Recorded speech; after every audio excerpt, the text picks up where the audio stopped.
அந்த ஆசிரமத்தில் உள்ள குருவை பார்ப்பதற்கு இளைஞன் ஒருவன் வந்திருந்தான். அப்போது குரு ஒரு மரத்தின் கீழ் அமர்ந்து தியானம் செய்து கொண்டிருந்தார். இளைஞனும் அவர் அருகில் போய் நின்றான். யாரோ ஒருவர் தன் அருகே நிற்பதை உணர்ந்த குரு கண் விழித்து அந்த இளைஞனை பார்த்தார். உனக்கு என்ன வேண்டும் என கேட்டார். அதற்கு அந்த இளைஞன், குருவே வணக்கம், நான் தங்களிடம் வில்வித்தை, வாள் பயிற்சி போன்ற அனைத்து கலைகளையும் கற்றுக்கொண்டு அதில் உள்ள அனைத்து தந்திரங்கள், நுட்பங்களையும் தெரிந்து கொண்டு போர்க்கலையிலேயே மிகச் சிறந்தவனாக நான் உருவாக வேண்டும். அதற்கு என்னை தங்கள் சீடனாக ஏற்றுக்கொண்டு எனக்கு அந்த கலைகளை கற்றுத்தர வேண்டும் என்று தாழ்மையுடன் கேட்டுக்கொண்டான். அவன் சொல்வதை கேட்ட குரு எந்த பதிலும் சொல்லாமல் மறுபடியும் கண்களை மூடி தியானத்தில் ஆழ்ந்தார். நெடுநேரம் தியானத்தில் இருந்தார் குரு. இளைஞனும் அங்கேயே நின்று கொண்டிருந்தான். பிறகு தியானம் கலைந்து கண் விழித்த குரு அவனை கவனிக்காமல் நேராக ஆசிரமத்திற்குள் சென்று விட்டார். இளைஞனோ அந்த இடத்திலேயே நின்று கொண்டிருந்தான். பிறகு சிறிது நேரம் கழித்து ஆசிரமத்திலிருந்து வெளியே வந்த குரு அவனை பார்த்து, அடடா, நீ இன்னும் இங்கேதான் நின்று கொண்டிருக்கிறாயா? உனக்கு போர்க்கலைகள் அனைத்தையும் கற்று இந்த நாட்டிலேயே சிறந்த வீரனாக வேண்டுமென ஆசைப்படுகிறாய். சரி, ஆனால் அந்த வித்தைகள் எல்லாம் உடனே கற்றுக்கொள்ள முடியாது. அதற்கு நிறைய வருடங்கள் ஆகும் என்றார் குரு.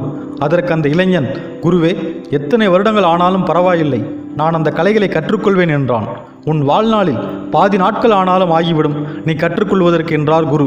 அதற்கு அவனும், என் வாழ்நாளை இங்கேயே நான் கழித்தாலும் பரவாயில்லை குருவே, தாங்கள் எனக்கு வித்தைகளை கற்றுத்தர வேண்டும் என்றான்.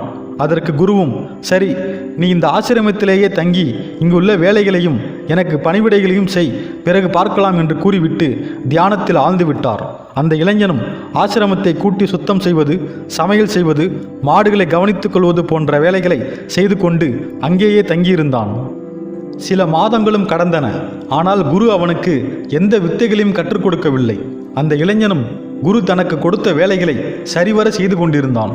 பிறகு ஒரு நாள் குரு அந்த இளைஞனை அழைத்தார். அவனும் அவர் அருகில் வந்து நின்று, குருவே, சொல்லுங்கள் என்றான். மகனே, நான் உனக்கு வைத்த சோதனைகளில் நீ வெற்றி பெற்று விட்டாய். அனைத்து கலைகளையும் வித்தைகளையும் கற்றுக்கொள்ளும் தகுதி உனக்கு இருக்கிறது. நீ கண்டிப்பாக அனைத்து வித்தைகளையும் கற்றுக்கொண்டு அதில் நீ சிறந்து விளங்குவாய் என்றார். அந்த இளைஞனுக்கோ ஏதும் விளங்கவில்லை.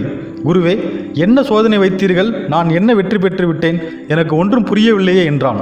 அதற்கு குரு, மகனே, நீ கற்றுக்கொள்ள விரும்பிய அனைத்து கலைகள், வித்தைகள், சாஸ்திரங்கள் போன்றவற்றை கற்றுக்கொள்ள வேண்டுமானால் 2 முக்கிய தகுதிகள் இருக்க வேண்டும். ஒன்று பொறுமை, மற்றொன்று என்ன ஆனாலும் நினைத்ததை அடையாமல் விடமாட்டேன் என்ற வைராக்கியம், மன உறுதி வேண்டும். உன்னுடைய விருப்பத்தில் நீ கொண்டிருக்கும் மன உறுதியை சோதிப்பதற்கே இந்த வித்தைகளை கற்றுக்கொள்வது அவ்வளவு எளிதல்ல. உன் வாழ்நாளே முடிந்தாலும் முடிந்துவிடும் என்று உன்னிடம் சொன்னேன். ஆனால் நீயோ, என் வாழ்நாள் இங்கேயே முடிந்தாலும் பரவாயில்லை, நான் வித்தைகளை கற்றுக்கொள்ளாமல் போக மாட்டேன் என உறுதியாக இருந்தாய். அதேபோல் உன்னுடைய பொறுமையை சோதிப்பதற்கே நீ முதல் நாள் இங்கு என்னை பார்க்க வந்திருந்த போது நீ என்னிடம் வைத்த வேண்டுகோளுக்கு நான் உடனே பதிலளிக்காமல் வெகுநேரம் உன்னை அங்கேயே நிற்க வைத்தேன். நெடுநேரமாக நீ காத்திருந்தும் உன் முகத்தில் எந்த வெறுப்போ கோபமோ ஏற்படவில்லை. பிறகு நீ இங்கேயே தங்கி சில மாதங்கள் ஆகியும் நான் உனக்கு எந்த வித்தைகளையும் கற்றுக்கொள்ளாமல் அனைத்து வேலைகளையும் செய்ய சொன்னேன். நீயும் எந்த ஒரு முகம் சுளிக்காமல், வெறுப்பு காட்டாமல் அனைத்து வேலைகளையும், எனக்கு தேவையான பணிவிடைகளையும் செய்தாய்.